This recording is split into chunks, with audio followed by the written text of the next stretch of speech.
유한한 세상에서 생각하며 지혜롭게 살기 유한입니다. 나에게 부정적인 영향을 주는 것들이나 사람들은 가급적 멀리해야 합니다.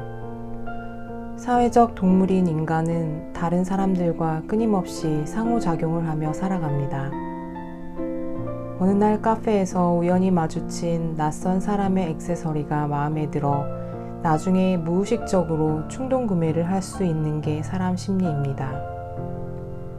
대상이 누가 됐든 상관없이 서로 어떤 식으로든 영향을 주고받는 게 바로 호모사피엔스의 특징입니다. 따라서 내 곁에 가까이 있는 사람들이 누구인지는 인생에서 무척 중요한 문제입니다. 여기서 말하는 부정적인 사람이란 단순히 회의주의자, 염세주의자를 뜻하는 게 아닙니다. 나의 소중한 생체 에너지를 빨아먹는 것이 유일한 생존 전략인 사람, 소위 에너지 흡혈귀를 말합니다. 하지만 그런 사람들을 구태여 싫어하고 미워하진 않았으면 합니다.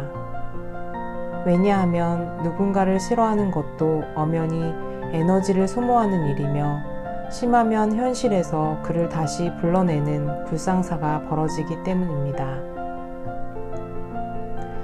인간관계라면 상대에게 이 사람은 좋아, 이 사람과 있으면 안심이 되네, 이 사람과 있으면 즐거워 라는 마음이 자연스럽게 생기는 경우는 유쾌함을 느끼고 있는 것입니다.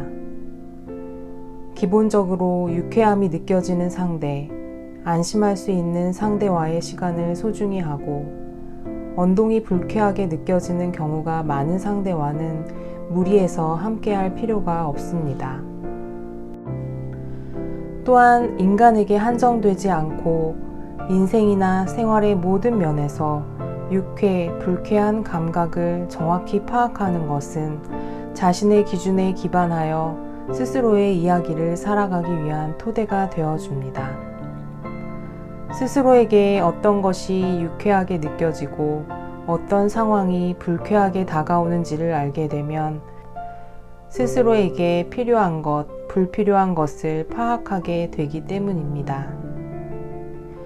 또한 이건 기분이 썩 안 내키네, 이 사람과는 왠지 맞지 않아 라는 정직한 감각은 자신에게 대단히 중요한 데이터이므로 기억에서 삭제시키지 말고 별도의 칸 속에 소중하게 보존해 두어야 합니다. 싫은 것에서 멀어집니다.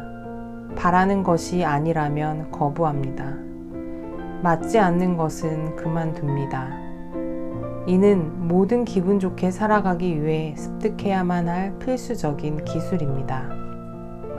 처음에는 그렇게 해도 될까? 상대방이 싫어하면 어쩌지? 라는 머릿속 목소리가 회방을 놓고 능숙하게 잘 되지 않을 것입니다. 그렇지만 실패하고 상처를 입으면서도 노력을 계속해 나가면 조금씩 자신에게 맞지 않는 것을 찾아볼 수 있게 되고 도망가거나 거부할 수 있게 됩니다. 그곳이 자신에게 위험한 장소, 불쾌한 장소라고 판단되었을 때 어쩐지 괴롭다, 구토기가 있네, 왜 그런지 배가 아프다 라는 거부 반응이 나타나게 됩니다. 이는 이성이나 이치를 능가하는 야생의 감각이라고 해야 할 것입니다. 또한 야생의 감각을 연마하면 맞는 것과 맞지 않는 것을 감각적으로 판단할 수 있게 됩니다. 일상생활에서 나름대로 아, 기분이 좋네, 즐겁구나 라고 느껴지는 순간을 찾아보세요. 그리고 그렇게 느끼는 순간을 만난다면 그 느낌을 음미하면서 이런저런 상상을 해보는 겁니다. 이 기분 좋은 느낌을 더 좋게 하려면 어떻게 하면 될까? 어떤 것이 있으면 더 좋아질까?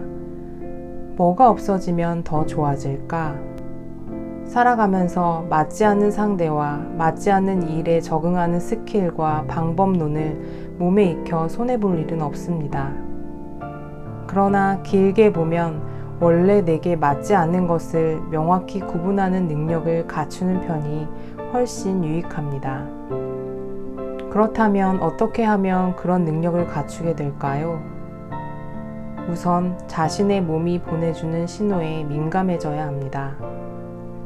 맞지 않는 것, 힘든 것이 앞에 있으면 신체는 무척 정직하게 반응합니다. 그러나 머리는 사고나 만들어진 감정에 지배되기 때문에 알아채지 못하는 경우가 많습니다. 신체에 갖추어진 신경계 센서는 무척 우수하며 그 환경에서 발생되는 모든 신호를 감지하고 자신에게 그곳이 안전한지를 판단합니다.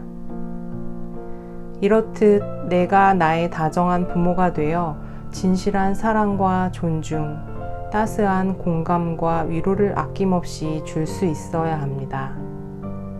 이런 태도는 인생을 주체적으로 살아가는 사람만이 누릴 수 있는 마땅한 권리이자 의무입니다. 오늘도 행복한 하루 되시기 바랍니다.